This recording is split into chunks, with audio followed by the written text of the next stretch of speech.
Thank you everybody for coming. We're from AB Tasty. AB Tasty is a digital experience optimization platform, which sounds like a mouthful, but it means that you can do experimentation, you can do testing, we do product search and recommendation, anything that basically improves your website at speed. My name's John, I'm the marketing manager from AB Tasty, and I'm joined by Devon, who is the partnerships director for EMEA. We're talking about a really specific subject today, which is personalization. I will also point out that you've got the dreaded AI in there, but it's interesting, trust me, it's not just a buzzword. We talk about CX all the time, and the fact that we're on a stage which is about innovating the customer journey is really what we're going to talk about today, because personalization is basically a number of steps. You know, if you think about a customer journey, it's basically different decisions you're making online every time you click and every time you do something. I want to talk specifically about perhaps how you do personalization at the moment, if you do. And the reason everyone is really interested in this subject is because it's actually really hard to do. And nobody really tells you how to do it. So I wanted to kind of flip the idea of personalization and actually talk about being personal. How do you actually connect with the people who are on your website? How do you actually show your website visitor that you understand who they are? And these are some of the ways that it's normally done. 80% of people are more likely to buy when they have a personalized experience. And if you have a really great customer journey, it should feel personal and it should be frictionless. And they want that from your website, and they want that from your app, and they want that on a mobile, and they want it from the channel they just left so that it's a seamless experience. And they want SMS, and they want email, and they want social notifications, and they want to be sent things that are relevant to them at exactly the right time. And if you do all of those things correctly, you're going to earn your customers' return business, and maybe they're going to evangelize you to someone else. But that's not easy to do. And this is some of the ways that it's traditionally done, right? So you're going to have data from the web, you're going to have your CDP, you're going to have digital analytics, and it's all kind of going into your audience manager, and then you can personalize experience, right? So you can maybe do certain feature rollouts when people come on your website. You can email your customers. You can recommend products. You can message and position your products. And each time you're doing those campaigns, what we often see is that's giving you more information. And that's helping you segment again. So each time you're going to have to clean your data and do it again. But if all of that was so easy, we still have this really, really depressing statistic, which is 75% of people are not happy with their online shopping experience, or it doesn't meet their expectations. And we saw this during the pandemic, that like people's digital expectations were way further than where companies actually were. But we're still seeing it today. And you can go even further on that, right? 74% of customers get frustrated when they see content that isn't relevant to them. 48% of consumers will spend more when the experience is personalized. But what is a personalized experience if we take it out of B2B, and if we take it into big brands? Brands are actually playing on your psychology. Brands are actually playing on your emotions a lot of the time. Brands are actually trying to trigger different emotions, and they've been doing that for years. And you can take an example of how Apple lay out their store, and they know the exact kind of way that is going to make you go up to their products and touch them and feel them and so on. So that leads us to ask these questions of what are we doing then with all of that surface level data? Are we doing enough of it? We're already saying, yes, we are. We're doing all of this omni-channel approach that we've looked at before, which John just mentioned. And we're starting to say, okay, you've got all of this data, you're coming up with some very logical practices of what should happen next. But how does that reflect online what would maybe be happening in a shopping experience? You're in a brick and mortar store. We're saying, can we, instead of looking at all of this data we've aggregated, can we actually just start reading the digital body language of someone who's landed on your website? Can I get a quick show of hands? Who's here working in-house in like digital optimization or the digital customer journey? Quite a few people. Anyone working from agencies who are also looking to personalize and digitalize their clients' websites? A couple of people as well. Cool. Good to have you here. The reason I ask is because what we want to know is, why do people act differently? Why are they reacting differently every time they come onto the website? When people come into a shopping experience, when they go into Tesco's, when they go into a high street brand somewhere, we want to know, why do different people react differently? As a shop assistant, I might be looking at you going, right, within the 30 seconds you've walked in, it's the first time we've met, we've got first impressions. What's my first impression of this person? What do I think they need from me whilst they're shopping in my store? So we're looking to understand, what is it that these people need? What are their emotions? What is the buying intent through the emotions they're feeling? Okay, so we are talking about AI, and we are talking about how can we use AI to leverage people's emotions during their buying journey, during their customer journey through our websites, in their shopping experience. So this kind of leads into this idea that what I was talking about before with all the data or the segmentation that you maybe have, right?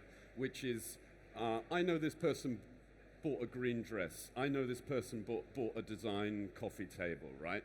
But beyond that, what information do you actually know about that person? Why did that person click on this thing and not another?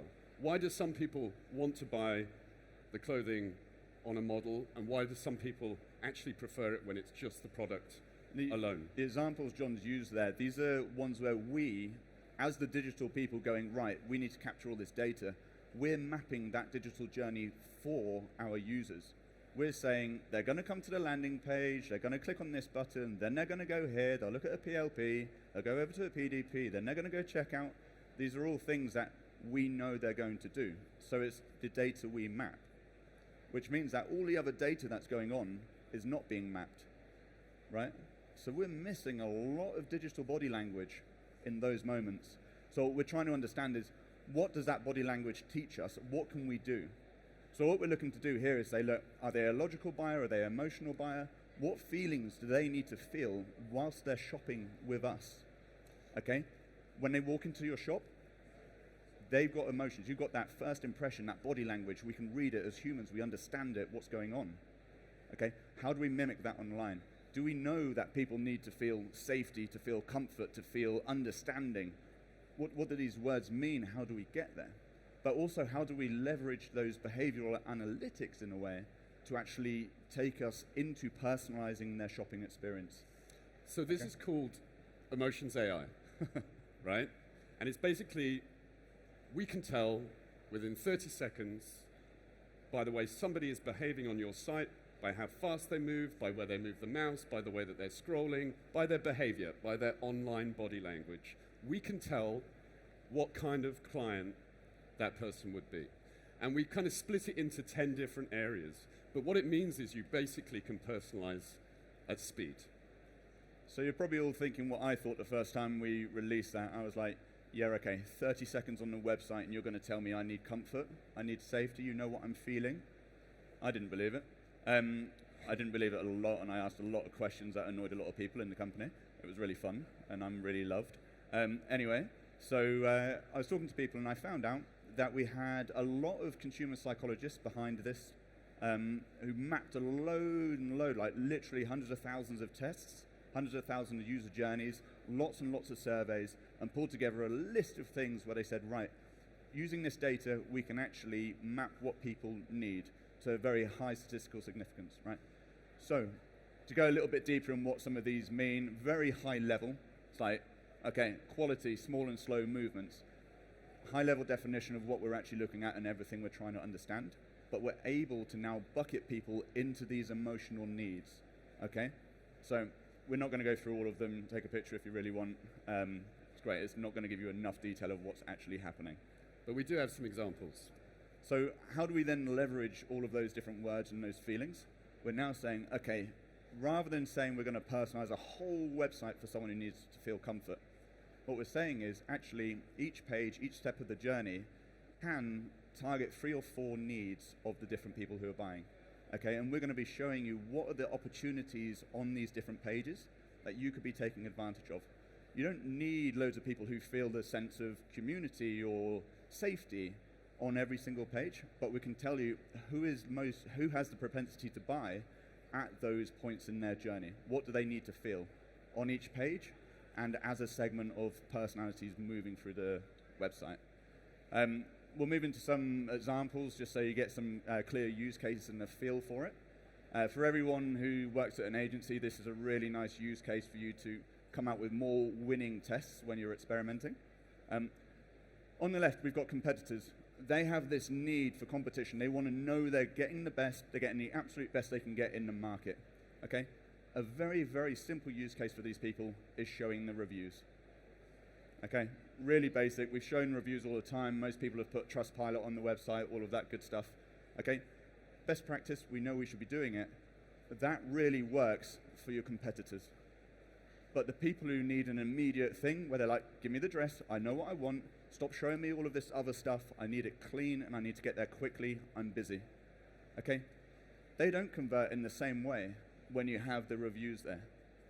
But when you keep it nice and clean, they do convert.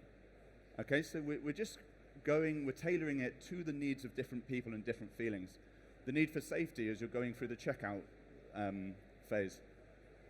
If you see a load of brands, MasterCard, Visa, Amex, whatever it is that you're used to seeing and you expect to see, with the wording around 100% secure payment, there's nothing that we've done which actually gives any sort of backup to that. We've literally just written it, and everyone's gone, I needed that, thank you, I'll buy. Okay? Whereas the people who are immediate are like, get rid of that, I already got an Amex, I don't need to know I can pay of it, of course I can, if I couldn't I wouldn't be here. Okay, let me pay. And they have just very different feelings when they're going through. Okay, and we're looking to say, how do we take all of these feelings and create all the winning variations that are going to allow you to personalize your website in a very different way for the emotional needs of your buyers. Okay, the same way as when you're in a shop and you've got someone literally hand-holding you saying, hey, this product, this one sells really well, it's really popular, it's going out of stock. If someone does that to me, I'm immediately like, everyone likes this? I don't want it. If that's really popular, let everyone else buy it. I don't want that. I want something a bit more rare. Okay, so we're really trying to take that feeling of being in a shop and what we can read as humans and taking that into your website to create more winning variations, more personalization opportunities to really make your customers feel that you know them. Okay, really, really big bit in terms of lifetime value, getting people to come back and getting to feel that they have a connection with you, with your brand. So we've got some stats on it as well. Because you can personalize in that way, because if you are doing testing and experimentation, it's clearer for you what kind of test you can do.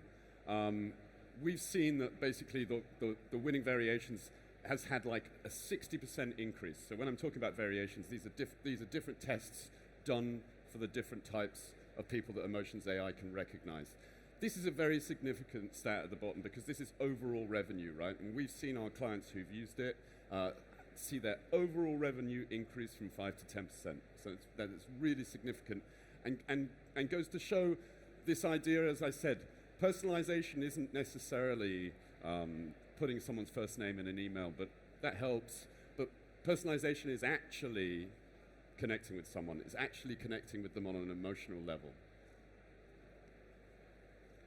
So that pretty much concludes what we're about to talk about today. Just to give you that high level of what we want to see in terms of where the market trends are going, how we can really start using behavior and getting that real feel of emotional selling and emotional needs being satisfied when it's going through a website or your online journey, your app, or wherever you are.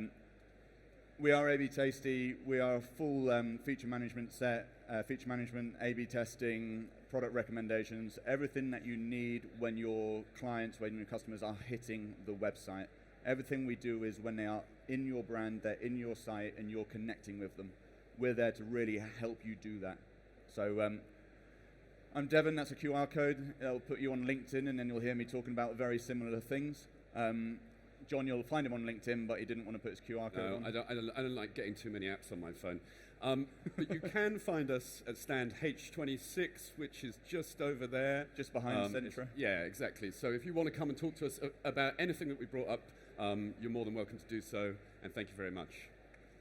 Cheers.